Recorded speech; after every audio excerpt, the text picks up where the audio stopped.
Welcome back to ClearTask. Today I'll show you the fastest and most updated way to download and play Minecraft on your PC or laptop. Let's dive right in. First, open your web browser and head straight to minecraft.net/download. Once you are on the official download page, look for the green button that says Download Launcher for Windows 10 or 11 and click it. A small setup file will immediately download to your computer.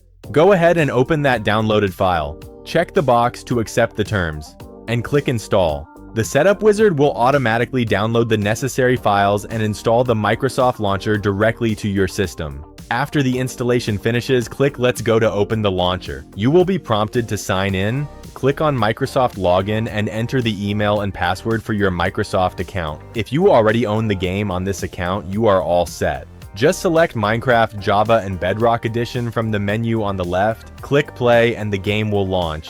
If you haven't purchased Minecraft yet, you will see an option to buy it directly within the launcher interface, or you can purchase it by opening the Xbox app on your PC. And that's it. You are ready to start playing. If this guide helped you out, please drop a like, and don't forget to subscribe to ClearTask for more quick, step-by-step tutorials. Thanks for watching.